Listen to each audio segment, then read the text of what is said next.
Well, no, you know, you realise That's a good way of starting. liable to start the programme. We apologise in advance for anybody having their tea that have got to look at us. Yeah. Oh, I wouldn't go that far. Some of us. Hello, good evening and welcome. Isn't that what a famous person used to say? Yeah, but he's dead now, so you can say what you want. Oh, okay, so you can't sue me then. Can't sue you for You Nicholas. can't sue me, that's good. Welcome along everyone, it's Forty20 Live, we are back. I am back after 2 weeks off, yes, I know a lot of people have missed me. Not all in a positive light, I've got to be honest, but I'm back. I didn't see the Rugby League at the weekend, not England, I was watching Wales and Ireland. Well done to Wales qualifying for the World Cup. Well done to them, well done to Rhys Williams, joint now record Welsh cap holder and record try scorer. What the hell happened at Ellen Road? I'll be asking the boys, I want your opinion on that one.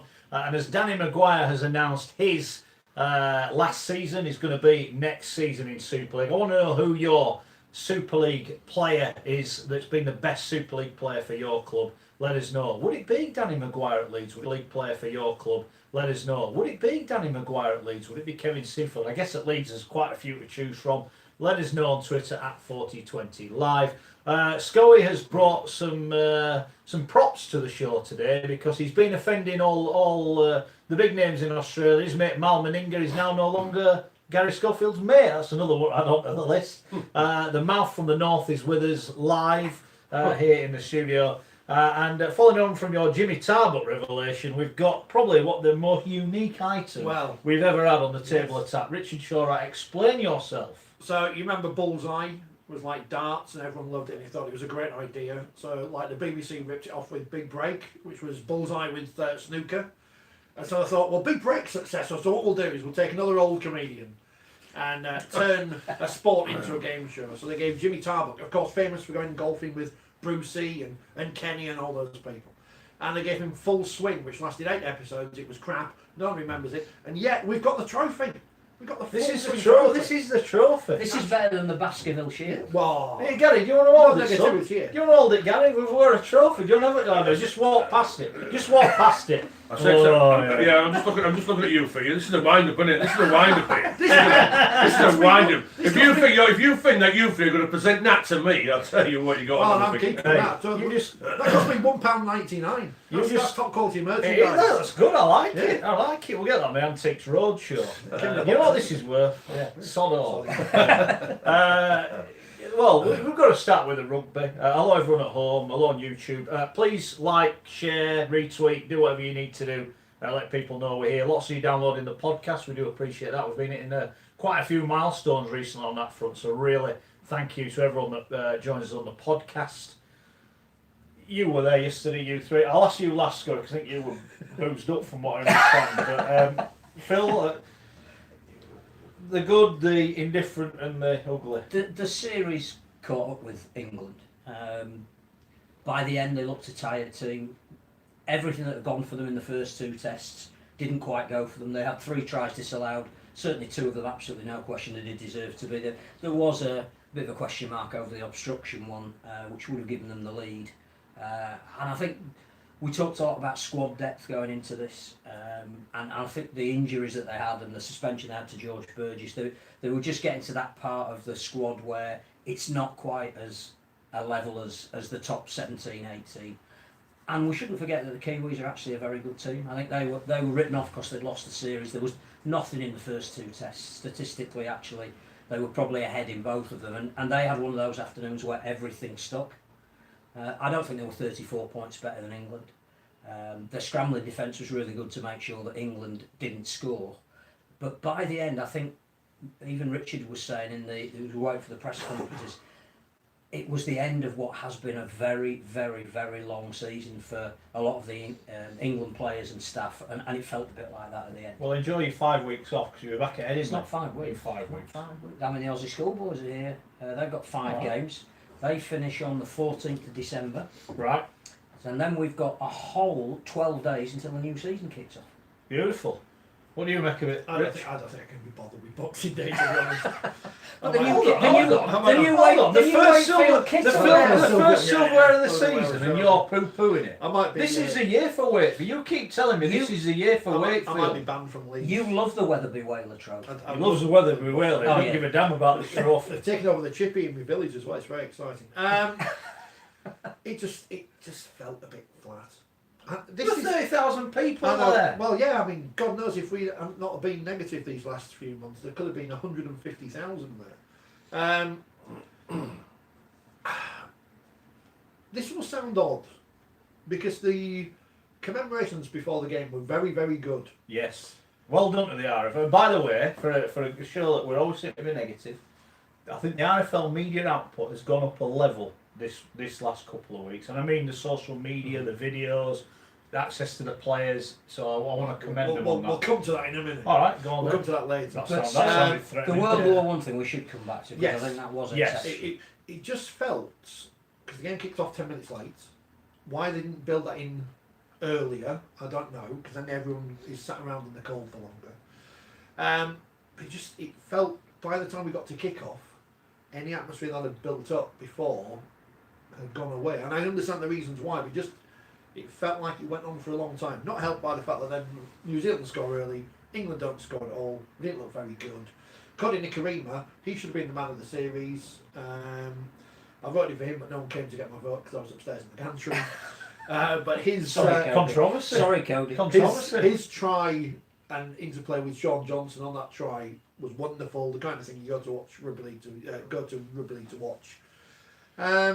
It's just a shame England didn't really turn up for the 30,000 people who bought tickets. In I expectation must of say, what they'd you seen before. mentioned atmosphere. I thought it was really good, but I get it. The atmosphere is where you are in the stadium, and there was a very unfortunate incident on the Kop, which obviously affected the atmosphere in that part of the ground. But I thought when England were 22-0 down, the crowd were as loud as I'd heard them during the series. They really got behind the team. Oh, I mean, the atmosphere at Hull was awful, wasn't it? Yeah, Anfield, it was very good as the game went on. I just thought the crowd really came into their own, even though the team weren't going to win, which we hadn't seen. And then obviously they started the Mexican knife because they knew we weren't going to win.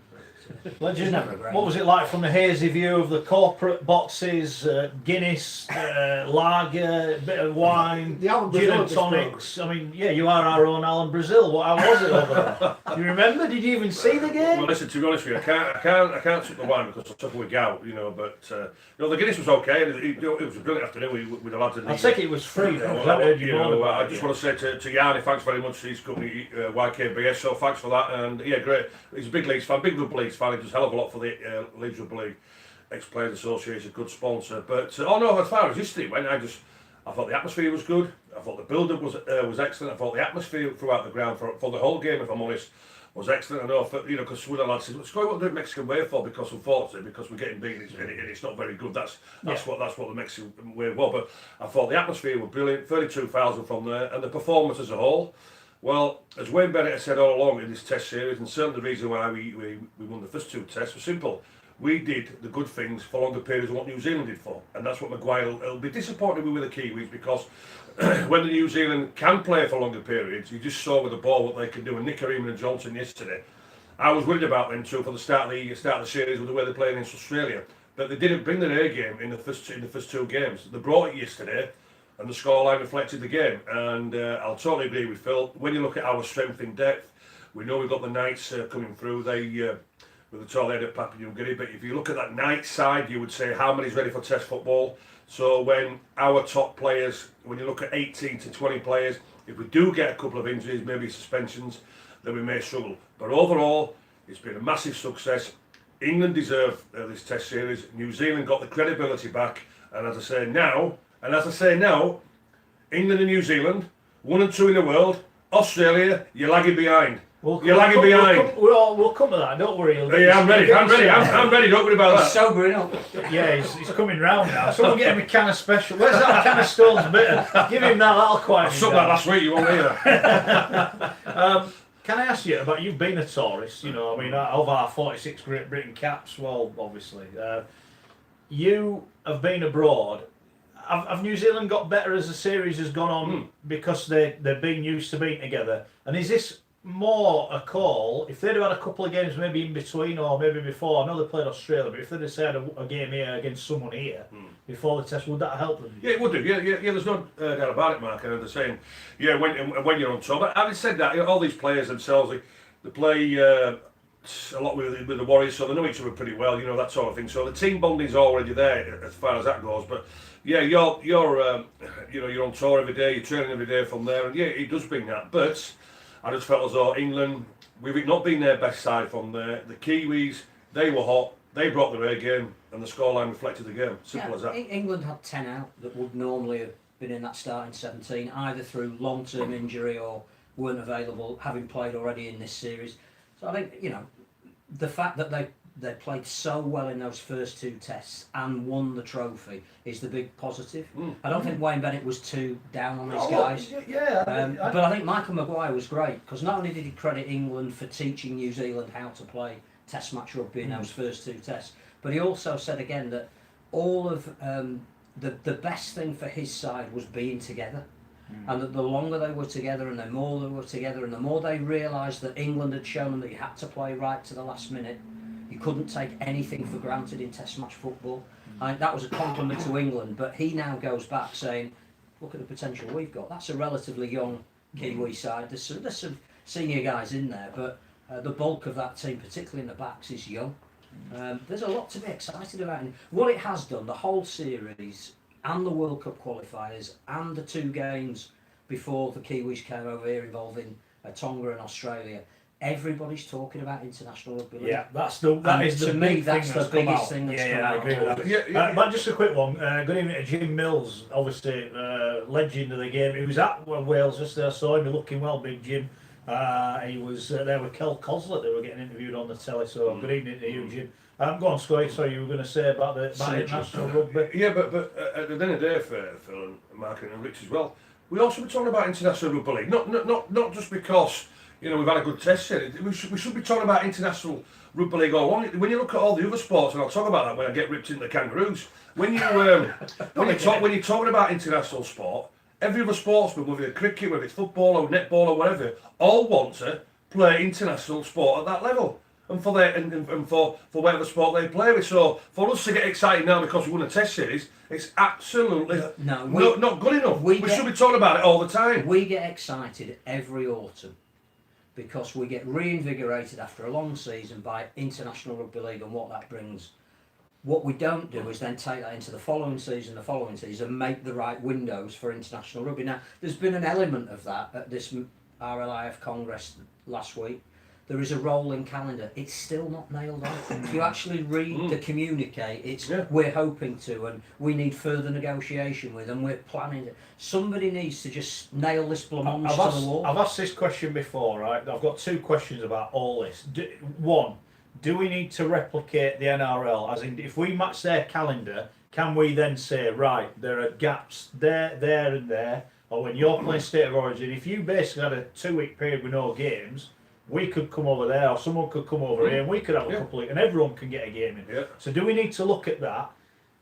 And the big one I've got, and we know that chairman of Super League Club listen to watch this show because they ring us up quite regularly, pick us up on certain things, is are they the people that are holding the international calendar back here? Because we always say too many games. Yeah, too many games. Now, if we got rid of loop fixtures, we shorten the season by 5 weeks, that's 5 weeks we can fit other things in. And just, I think now that the people that say they want the best for the game, we saw yesterday 30,000 people, or 30,000 people at Ellen Road. If you announce tomorrow that Mal Meninga comes on the telly, goes, right, Schofield, I'm coming, get ready, I'm going to be there, I'll see you down Belle Isle Kebab Shop on Monday night, I'll be here. I've got his cheeks. Yeah. Well, no, you said, if he said he were coming now, and you said, right, we're going to Newcastle, we're going to Anfield, we're going to Ellen Road, I reckon you would sell those grands out on the fact that they're coming. But here's the thing. The New Zealand Tests have been the first time the England team has been at home for 2 years. Yeah. The international calendar that's been agreed, we won't be seeing international rugby league at home for another 2 years. That is why it doesn't work. Well, that's why we need to so say... even where it's too many... There was a notional conversation talking about branding. How do you elevate Super League, which now seems to be an inferior product to the international game in terms of its reach to people who don't normally watch Super League? How do you perhaps rebrand Rugby League to capitalise on the internationals? I'm bringing your point of the NRL and Super League should be aligned in terms of fixtures and the number of fixtures, and the season should start with the World Club Challenge and then you go off into your respective competition. Well, Why not call this competition over here NRL North? Don't know. So that the game is no longer Super League or Rugby League, it's NRL. Everything's done by National acronym these days. Yeah. So it's National Rugby League, it's national whether you're in Australia, it's national whether you're in here, it's national whether you're in Jamaica. So the whole of the game is rebranded NRL. Yeah. And the seasons align. And when Origin is played, which it still should be in Australia because they've got most of the players who play at the highest standard, every other player is made available to their national team. Yeah, that's why. If you make it a 2-week window, rather than saying, well, actually, we want you to play in State Origin, then you've got to double up on the weekend. Michael Maguire yesterday, looking forward to the fixtures that he's got, and there's a hell of a lot more happening in the Southern Hemisphere than there is in the Well, we've got to make sure we don't get left behind here, haven't we? He's already talking about, while Origin is on, New Zealand will play Tonga. Yeah. And he's saying on a standalone weekend in a full stadium, we know what those two passionate sets of fans will be like. That'll be a 40,000-50,000 sellout in New Zealand. He's already building up to that game. Yeah. And he's saying it's a standalone weekend, so all his players will be available. The cultural things they can do alongside it will make it a massive event. We need to be replicating that here. Well, I'm looking at that and that idea, and this is where international rugby league has got to start earning some money for the game. Because if you were New Zealand were quite happy to go to Denver for $500,000 or whatever it was that they never got paid.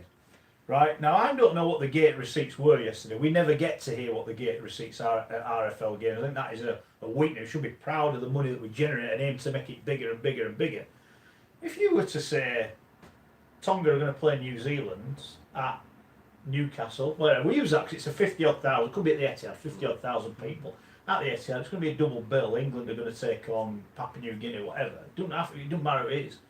That would generate a lot of money in income, whereby you could say to those guys, right, we want you to come to us, we'll pay the money. And I think this is where we need the Aussies the Aussies think they've got enough money because they've got this brilliant TV deal, and they think, we don't need them. There will come a point where they'll need us more than we need them. But I think we've got to put round the edges and say to Tonga, right, your rugby league federation ain't got any money.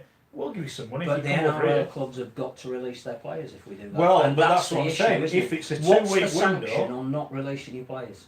well, these are things we Somebody need to needs look to at. pick up the reins with that. Yeah, I mean, you saw Wales qualify, become the 10th nation to qualify for the World Cup yesterday. They were lauding the fact that they can now plan for the next 3 years, but they technically haven't got a fixture next year. Yeah. And that's the issue. They've got a young team.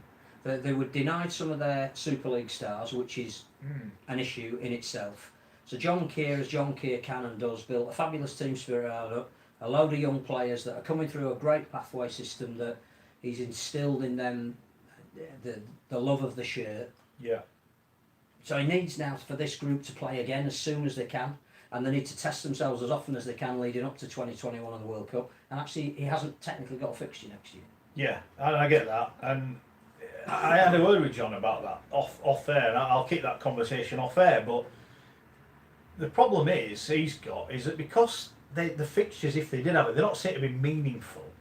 Then people go, a bit of an hamstring, John. I need an operation, John. If it's World Cup, yeah, I've got a bad shoulder, but I should be able to manage a couple of games, get me in, and we need to make it more meaningful. Story. I'm sure every time you play for England, Great Britain, it meant the world to you. But I think some of these guys, it doesn't necessarily mean that. We need to get that back, don't we? Yeah, without a shadow of a doubt, if he comes calling, I'm afraid to say, I'm being unavailable. It's like the two St Helens players. The two St Helens players, I'm told, on very, very good authority, they were told they cannot play for Wales in this quality because it'll jeopardise the first team places. Oh, well, how pathetic is that? Well, let me just say I have heard similar from not from a reputable source. From a reputable source. Yeah, basically, the two players, as we know, Regan Grace and Knowles at St Helens, they wanted to play for Wales. Yeah. But they were told by the head coach, by the way, by the head coach Holbrook. He told them. He said to them, if you two play in this competition, then your place at St Helens next year will be in jeopardy. Well, how pathetic is that? What I will say, by the way, I've got a few listeners on about Wales. Come to your social media, keep it coming at Forty20 Live. You get in touch on YouTube, you get in touch on Facebook. John Keir was glowing in praise for the Halifax players. Richard Marshall, he said those players he has got have come on so much under Richard Marshall. He said their attitude at training is first class. the things they do are first class. It just says they have been so well coached. They've come on at a league. Dan Fleming, I've watched him last 2 weeks. I'm not banging on. I don't want to talk about England and that. Quality, and it shows coaches can make players better, can't they? I don't know what you think, but give them the environment to thrive in. Yeah. And I think again, coming into that international jersey, where John, Richard Marshall gives you base level, gives you good habits, teaches you how to play the game, and then you go on under another coach for maybe 2 or 3 weeks who changes your game a little because you're not familiar with the guys that you're playing with, wants you to perhaps play a slightly different structure, you're playing a different level of opposition. I think all of that is what makes you the player that you are, and we've got to expose more players to this. The one thing that I think that was mildly disappointing, it's great that we're talking about the international calendar, it's great that the RLIF are endorsing it, it's good that the NRL and Super League were in those meetings and International Rugby League was on the agenda. But what we needed was a set of fixtures and dates and times. We needed, right, Scotland are playing Wales in a meaningful game at this time and England are playing Tonga and but we didn't get that. It's all still, we hope to have it finalised by Christmas. Come on, International Rugby League's the way to go. What is going to sell this sport? Yeah, it is. It's what's going to sell it is what we've just seen. Yeah. When did we last get 30,000 in a neutral ground for one game? For one game against New Zealand, that is the highest crowd since 1951. Yeah. So instantly now, like I said, but this if we had a game, we should be now going, right, we're going at this. Well, I think again, it was ridiculous that Wales and Ireland were playing at the same time because they were both meaningful games. And actually, if you're talking about how meaningful they were, the Wales game was more meaningful because World Cup qualification was at stake. But 1,500 people turned up, which again is not to be sneezed at in Wrexham.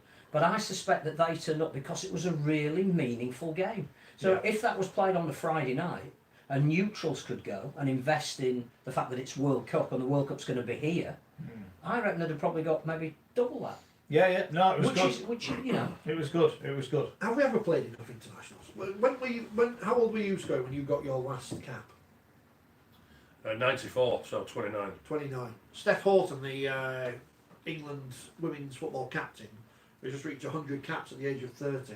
Yeah. They must be playing a hell of a lot of games. Yeah. Isn't Rooney getting his 120th or something? No, we don't talk about that. But we've never played enough games. We need more international rugby league. But then they've gone the other way, and that people got turned off with international friendlies, and they had to bring in the. Yeah, they had to make it more meaningful. Yes. Yeah, but So we're not at that stage. And the other thing we had, and has been proven again in this series, people won't want to hear this, but it's true. We've been banging on, you've certainly said it, Mark, over the last few years, we need to take these games to big stadia. Because the biggest crowds of this series have come at Anfield and Elland Road, not Hull, not a traditional rugby league ground. Yeah. Because, and people think, oh, Anfield, it's not a great stadium or whatever, blah, blah, blah. Yeah, but there's a lot of history attached to it, and you will attract people to go. It's different. Why are we in London? Well, if the calendar is set now that the Lions, whatever that means, again, we've had the debate about how do you get Ireland, Wales and Scotland players up to a level where they genuinely can contribute something to the Lions and be given that opportunity to, and they should be. But let's say the Lions do go down under next year, and whether they play Australia or not, who cares? It's Australia's loss. Be a fabulous tour for the players if they're going to PNG, Tonga, New Zealand, Fiji. So we're going down that. We already know then, if that's agreed, that the Kangaroos are coming here in 2020. So I'm assuming tomorrow tickets go on sale for those games. Well, this is what because we need to do. if you're really serious about international rugby league, the Rugby Union World Cup, you could buy tickets in Japan because you knew what the fixtures were and the dates and the times 3 years before. And I think it's brilliant that the 2021 World Cup are going to announce their fixtures 2 years ahead. That's come out today. That was it the 29th of November next year. We'll get all the fixtures and the groups and everything. But if we know we are playing Australia, who we haven't seen on these shores for so long, Scoey's called them out, brilliant, generated more publicity than anything else. Yeah. Let's get these tickets on sale tomorrow. Let's ring up Arsenal. Agreed. Yeah, we need to make it let's ring up an Newcastle. event. You need to make it an event. And the football fixtures for 2020 aren't out yet. So if we get in first and Arsenal agree to host us and Newcastle do and Liverpool do, they can request not being at home at those. Let's do it now.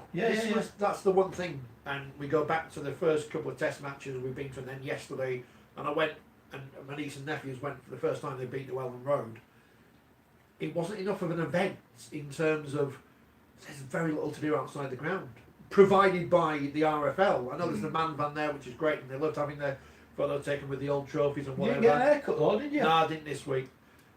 Too busy Stuffy queuing up, sauce. too Free busy as queuing well. up in McDonald's. But apart from that, there wasn't much to do around the ground. You need more things to get people involved. But, lest we forget, wrong phrase to use at this time of year, but 3 years ago, the Rugby Union World Cup held 2 games at Ellen Road over a weekend, both sold out. So we're all right backslapping and everything. And I know there's people who want praise on Twitter all the time. And just for the record, was it Scotland and Scotland USA? and USA and Italy, Tonga. So or it wasn't a a tier one hotbed of- games. Yeah. So, and I know people will have gone to that because it's an event, which is what we're saying, and what the people who are running the World Cup in 2021 are saying. They're saying an event is not just aimed at us. If you are a rugby union fan, or even a fan of events, not even necessarily rugby union, you know now, irrespective of who the opposition might be, that there'll be 4 autumn internationals and a Six Nations. So if you want to get a ticket, and if it's the All Blacks or it's Australia or it's Japan or say, It'll still be sold out against it Japan doesn't next matter. week. Exactly. You'll It still not doesn't be able to get a matter. ticket. But you know in advance. Like Wimbledon, people don't decide to go on Wimbledon. They book a year in In advance. 2012, I got tickets in the ballot for the football at the Olympics in Newcastle. It just happened to be, it was Brazil I got to see, which is great. But I just wanted to get tickets to go to the Olympics. We've got to sell the event to more people than just ourselves, and there's something else to go on to that, which All right. is... Well, I think that's for another day. You That's for another day. played a World Cup final in front of 72,000 fans. They weren't all rugby league fans. They wanted to be at a World Cup final. 71,000 of them didn't like Scully though. Well, they knew that when they left. Yeah, I suppose. it was John Devereux, wasn't it? Yeah, rugby union. Yeah. Hey, do you know what as well? I don't know because I'm watching the rugby union game as well, England and New Zealand. That's why you're not feeling well. And I'm sure when Eddie Jones was sat, unless he must have a double or a twin. Certainly they look like. I'm sure Craig Bellamy was just sat in front of. Yeah, Craig Bellamy was Craig here. Bellamy He was was there. here this weekend. Yeah, well, he was sat just in front of Eddie Jones. I'm thinking, well, Eddie Jones has got about 27 on his coaching staff, backroom staff. Surely Bellamy's not helping out there, is he? No, he's probably just part of the entourage that wanted to see if he could pick up any. Well, was Craig Bellamy at the game yesterday? Yes, I think he was. Was he? I don't know if he's been here this week. He's been. Yeah, I saw him on he's been television, in Union, but was he at the game yesterday? Do we I'm know? not sure. Well, I mean, you Well, would if have, not- you well- would have had access to the Well, if not, celebrity areas. If not, it should have been, shouldn't it? Surely. I think they're on Yeah. the way. Are they on the way to America? Because they've got some link up with an American football team. Who? The Storm have? Yeah. All right, okay. Right. But there's been a lot of them here. Right. Everyone's here. Everyone wants to know when the Magic Weekend's going to be announced. I understand it's going to be Sources announced. suggest. It's going to be announced very soon. This week. Very soon this week. But as in don't book Newcastle. not, Is that not, what we're saying? not today, maybe not Wednesday, somewhere in between. Is it at the So- same time as the Brian McDermott press conference?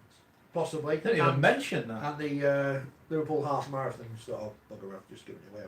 Mind you, I genuinely don't know where it is, but we understand it's Anfield, don't we? So, Yeah. lots of We people. also understand that Oh, yes. the double-header semi-finals for the Challenge Cup will not be in Newcastle. Ah, right, okay. So I'm get on to Michael Carter. Do we know what it is? No, but we think that it may have been a bit premature mentioning Newcastle. I can't remember who said that. Oh, well. Toby Oh, says the Lions toys a wasted effort, not enough effort to make North versus South Test matches. Where's Lebanon versus Ireland? Wales, Papua New Guinea, Scotland versus Samoa, France versus Fiji, etc. I've gone that Rome isn't built in a day. I think this is the closest we've been up to stepping up the ladder a notch Yeah. here. So let's not get too far ahead. I But I also- agree, we can't forget about these teams, and that's how when we say about players not being available. If you say to two young lads at St Helens, "Come on, we're off to Australia to play whoever," they're going to want to go, aren't they? What we need to do, I mean, firstly, we need to be aware of the fact that we haven't suddenly got a huge money tree. And these internationals do cost. If you're We need flying, to get in touch with if you're tourism. flying entourages around the world, it isn't cheap. So, is there anybody out there that would like to sponsor our international competitions? Well, This series wasn't sponsored, was it? no, but The postpads were. Despite the fact, and I'm not making it a BBC thing, huge audience on the BBC. We need to learn. Yes. And I'm sure Rob Elston and the powers that be, but around the sport have been looking at how we turn that into money. But what we're looking at in the Southern Hemisphere at the moment is this creation of a two-tier Oceania Cup, which will be played every alternate year. So you'll have the World Cup every 4 years, and these Confederations Cups will be every 2 years. We need to build something over here that is going to match that, and it's all right saying, oh, it'll be the European Championship. Well, who's going to be playing in the Euro? Will England play in the European Championship? Which England? Will the England Knights play in the European Championship? Does that not give them the level of experience they get going to places like Papua New Guinea? What is our long-term plan for America, Canada, Jamaica and Chile, who are playing tomorrow in the next set of World Cup qualifiers? Should they be playing Wales and Scotland and Ireland? You'd think USA against Ireland, you could stage that in Philadelphia and there'd be a resonance, even if people didn't really appreciate it was rugby league. We need to look at the other half of the world and what can we do at the same time as the Pacific nations are playing that will give our players experience and keep the cost down. France, Fiji is a lovely idea, but it's not going to happen in the current economic climate. But is there any reason why we couldn't fly Wales and Ireland over to play play America and Canada and do it as two double-headed fixtures over a week? Yeah, I don't know. Couple of things about the internationals. Nine says we need to get rid of the ridiculous Easter fixtures. Why not use that weekend as an international break? Let's get on to the owners of St Helens, Wigan, Hull and Hull FC and Hull KR and see what they think about that. And Victor says, well, I'll scroll back up my screen, video referees, to paraphrase his tweet, did they ruin the game yesterday? Do we look for too much with the video referee? There was only one contentious one really, that was the so-called, well, it was obstruction trial. I don't think any New Zealand defender was impeded in any way whatsoever. They did make too much of a big deal of waving their arms about that they couldn't get to the tackle, but that was the only contentious one for me really. And obviously being an Englishman, they got it completely wrong. But it was an English video referee. GLR Clark, who's obviously named after a radio station in London from the 80s, says, why GB now? We need to carry on England momentum, but Scotland and Ireland will be focused on World Cup qualifiers. Who's going to play for Great Britain from the Celtic nations? Wait for 2023, plus, of course, as we've forgotten, a World Cup nines to fit in. The nines are back again. Who's going to play in that? I mean, I don't mean nation-wise. Something like the Carnegie nines. But which players? Every player is playing in international rugby league at that time. We're now getting this calendar, so the Lions are on tour. Are they going to stop off and play in the nines competition? Or I don't know. Is somebody like Tom Johnson going to be specifically held back for the nines? Because he's fast. Got some breaking news. Yeah. Adam Lawton signed for Salford. Ah, right, okay. It's not getting very good, this breaking news these days. Who knew? Do you remember when you saw proper news? GLR's also asked, what are the fixtures for Bristol out? Come on! It's positive programme now. You don't get the memo. We're being asked, where did you get your tracksuit Where from? do you think I got it from? Is it yours? Yeah. Where do you Where did think you get it from? The pound I shop? got it from eBay, didn't Who's is it? You'd have worn one of those. Is it an official? I? Yeah. Well, I'm assuming so. Yeah, It's, for sure, it yeah. doesn't fit me. I think that was around about 1990. You bought it and it don't fit you. Well, yeah, It's when Shell suits I think it's about 1990 when we had that gear. Yeah. That's what, we're all, me and Phil, I'm pretty jaded at the minute, for reasons we'll come to later, but me and Phil went to this thing on Friday to see the fully restored, beautiful Paul Barriere trophy, or cup, no one's quite sure what it's called officially. And I was excited again about rugby, and then yes, they happened, it was all that. But the World Cup, if you haven't seen it yet, there's the video we've done, it's on Facebook and YouTube. Kevin Tinfield's on it as well. And What, the World Cup? yeah, he looks longingly at the World Cup. I didn't even ask him to do it. Great. He knows what he's doing, that Sinfield fella. It looks lovely. We do have, as someone pointed out on Twitter, we do have lots of great trophies in rugby league. The one thing about that event was it showed us what we could do. I think Richard and I said to each other after... Well, let's tell the listeners, because some listeners might not know what it was. What is it? You've been invited on Friday. Where have you been invited? There was a media briefing in the centre of Leeds, but also they turned it into an event by re-unveiling the World Cup. There's been one piece missing of the World Cup, and that was the cockerel that originally was on the top. And they didn't just have it made and stuck it on and said, we've done that. They did it so that we felt like we were a big sport. They did the whole story behind the cup originally being stolen and pictures of it without this famous cockerel. They did the manufacturing of the cockerel at Fattorini's, who were world renowned. Actually, from Bradford. yeah, I think it was their Birmingham factory. But yeah, originally they built. Well, having been stolen from Bradford once, they didn't want to take it. Whoa! What are you That's saying? What are you saying Yeah, about my yeah. good city? But they If then, it's not nailed down, Well, it again, wasn't, that's the problem. and that's exactly what happened. Has it got some bottles in bottom? It was on the table in a pub and it went. But the way they manufactured a show, we talk about events, they created for 10 minutes a spellbinding event because they got an illusionist who did a small show which actually put the cockerel back on the trophy and made the trophy appear out of nothing. And it's all on social media. They put a GPS tracker in the trophy, which is clever on two counts. Because one is we won't lose it again because we'll know where it is. The other thing is you can go on a website and track where the I'm gonna go trophy find is, where it is. and it's going to go on tour, which is brilliant. They also You see it going down Yeah. Bell Island. but that's We no, lost the signal. You won't get it back because they'll get rid of the tracker quickly, don't worry about that. You won't get it back when it comes through Belial, I can reassure you. Might get halfway down Belial Road. Does it work when it's been melted down? But it was an event, and it felt big, and it was different, and the social media that went out on the back of it was highly acclaimed because it wasn't just here's a trophy and these are some fixtures we're going to have. It was they made it into something that you felt as though rugby league could hold its own in alongside other sports. And there was a great promotional video to go alongside the whole about the tournament itself, and it was very well put together because it didn't play up to any stereotypes of the North. I don't know if there was any Northern voices on there, despite the fact most of the tournament will be held here for reasons of government funding, which is also a positive. But you know, I'm a cynical person. I came out there having not had much sleep the night before, thinking, "This is ace. The It's World big. Cup's coming. It's 3 years. I've got to wait for it now." But it's exciting. It's all right, And 3 years to buy some more tap Well, to wear and, when you go to you the know, games. and we're going to have the women's and the wheelchair events concurrent. There might be double headers of the men's and women's games, which is great. It's going to be on the telly, proper telly. Yeah. It's exciting. Right. And, right. Well, do you want to do Too some much- No, Too much positivity. no. I think that's great. I'm looking forward to it. Oh, So right, you yeah, enjoyed it. You both enjoyed it. Yeah, we've got some. What? I had vegetarian sausage sandwiches. Never had those before. They were good. I'll go anywhere for a breakfast. It's getting weird, isn't it, Rich? Have you noticed? It's been a long season. That's It's just getting It's been a very long strange. season. Well, yeah, 'cause So it's like he's lost some weight. He's struggling. I haven't. It's just an old T-shirt. Yeah, another shave. Has he? No. Anyway, right. The thing that made me laugh last week, it wasn't the World Cup trophy. No. It was Mal Meninga coming out and calling our mate the mouth from the north. Said you're a joke, basically, Scotty, which, all right. And he likes you. And he's your friend.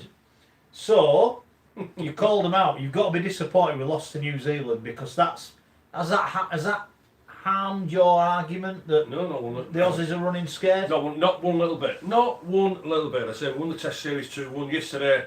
You know the Kiwis were red hot. We had a couple of players out, but I certainly now our best 20 players can beat the Kiwis and can certainly beat the Kangaroos. There's no two ways about that. And what Mal said last week, you know, and the three things what he said, the mouth of the north, don't have an issue with that whatsoever. Don't have an issue with that at all. We'll get some T-shirts, mate. But It's better than being the arse from the south. but then Well, like Brad Fittler. But then the other 2 points, nobody up there, which obviously is the Northern Hemisphere, speak to him. Well, I think plenty of people speak to me, to be honest with you. And also as well, people back down in Australia wanted to speak to me. The great Mark Guile has a great rugby league show as popular as what ours is here. You know, the best radio show down in Australia, and the same as what we've got here. And then I say they were very respectful. I was very open and honest. They enjoyed the words what I said from there, and they love international rugby league as well. So he's got that wrong. And then also too as well, saying I was a joke last year on the tour because I was an ambassador for a touring party in the glory days. We had over 180 people on there, and so he got that totally wrong as well. So I felt as though his comments were a little bit babyish, to be honest with you, because what Mal should realise is he made his massive name back in 1982. Can you remember? This is where rugby league has changed totally from the Invincibles 1982. Mal made the name what he's got now. As a person, respect him totally. As a rugby league player, respect him totally from there. But what I'm saying is now, when you took over the Kangaroos, Mal, you said You're all for the international game. You want kangaroo tours back on. So what I'm telling you now, Mal Meninga, is simple. I am the man for the North, right? Mal, I've got some cheese here. You are the mouse of the South. So bring your kangaroos, or your little nieces, up to North, up here now. Or we'll come to you to play in an Ashes series. Because I can tell you, our 20 best players against your 20 best players, we will beat you in an Ashes series. We'll beat you in a 3-game series. So bring it on. You're supposed to be an internationalist, but I tell you what, Mal, you're running scared. And I'll keep saying you're running scared until you call it out and say, right, we're going to take the English on, we want an Ashes Test series, and we'll shut that mouth of the North up. And until they do, players, there you go, mouse of the South, the cheese is waiting. It's like having Eddie Hearn here, isn't it? Fair point. No, fair. I think you're right. And the fact that he's taken another job, because quite clearly the Australian job does not fulfil what he wants to do. Also, as well, it's great what Wayne Bennett said about Australia. Australia think they can do what they want. Well, they can't do what they want. They're part of Rugby League. They're part of the Rugby League International Federation. And why aren't the Rugby League International Federation telling them, right, all right, we can't get too big for his boots here. It's simple. They have to be part of this calendar. You know, and as I say, Wayne Bennett has said they could do what they want. Well, they should be brought into line. And I'm saying now, Mal Meninga, and your mighty kangaroos, well, you're not mighty kangaroos anymore because the Kiwis have just beaten you. We've just beaten the Kiwis.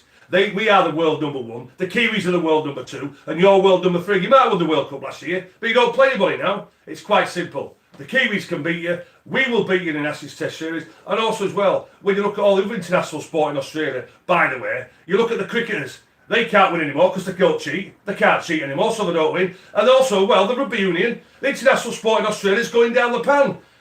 They can't even beat Wales. They can't even beat Wales at Rugby Union. So one thing for sure now, they won't beat us in an international game of Rugby League because we are far better. You were once offered a fight with Mal Meninga in a boxing ring. Now, you know, this could be getting a step nearer a story. It was a charity. It was a charity. It was going to be organised for the Steve Prescott Foundation, Martin Blundell, fair play.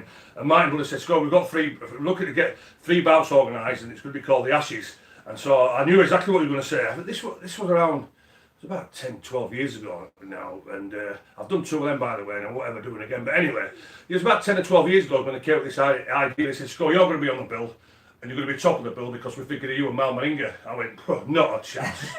Not a chance. In the world of crowdfunding now, if this was announced, right, I reckon you'd raise 100 grand for charity. You might even get 10% for your own hospital fees. I'm not saying you won't. You'll never. As long as there's a doctor in the ring, you'll never see me on a Monday again. You want to get it booked. You want to get it booked. No, we don't want that. No. But as I say, only if we've got exclusive rights. But I said to him straight away, not a chance. I said, because Mal and the Rugby League feel that it was just simply awesome. And to go in a boxing ring with him, what's a boxing ring? 20 foot by 10 foot?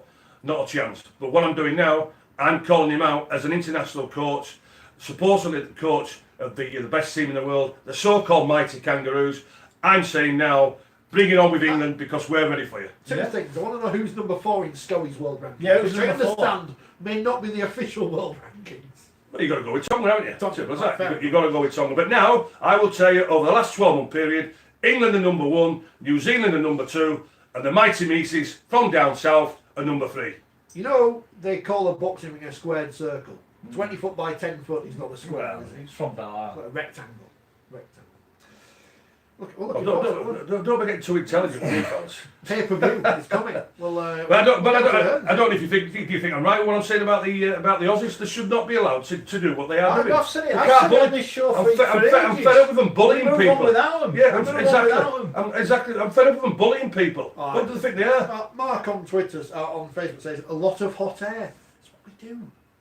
What do you think this programme is? All that we should do is, if we are not going to play them next year, we'll have a brilliant tour without them. But if we are definitely playing them in 2020, bring it on now. Because on the back of what he said, I'd buy a ticket tomorrow. Yeah, well, that's what we need. So isn't that what we need to do? That's what we need. We need them. We need Meninga now. So, come on, say, right, you're right, we are coming. We're not coming until 2020. Yeah. I mean, they wanted to come in 2019. That was their plan.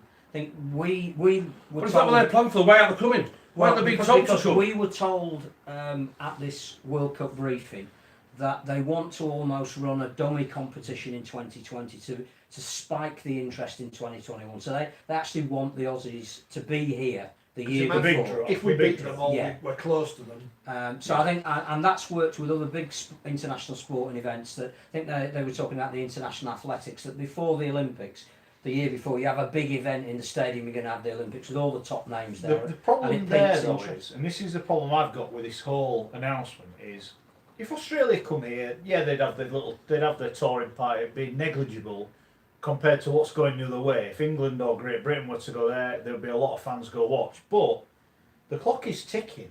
If you're wanting to go on around the around the world trip, So you need to. you've got like 9 months to save up. It's not a lot, is it? You need to know, like the Lions tour, or whatever, the rugby union one. You know when it is, where they go. Exactly. But And if you want to go, you start saving up. The other issue we've got is that we at the moment don't even know the full extent of our domestic fixtures for next season. We don't know Magic Weekend. We think the Championship and League One are coming out on the 25th of November. So how are we going to schedule an Ashes test in 2 years' time when we don't have a set fixture list? Exactly. When are these games going to take place? Exactly. If But we can nail it down now, And is there not the point here, right? And I've mentioned this before, and I've said about how we maybe need to align with them. Do we maybe then, if we do align with them, say, right, well, when you're coming here, you start a little bit earlier, so when you get here, we'll still be playing, and there'll be teams ready to play. So if Wigan get knocked out of the let's playoffs, just say, you go to Wigan first week. here's another idea. They're coming for a 3-match series, which is 3 weekends. Yeah. But they have to bring enough players to play midweek. Yeah. So the midweek games they've got, they would play maybe France, maybe Wales, maybe Scotland. You could have your European Championship. One of the rewards of finishing top of that is you get to play Australia. But the one club game they have is the team that win the grand final. So not only finishing first suddenly has more kudos, but you win the grand final, you get a midweek game against Australia. I would go different with that. Yeah, I would make it a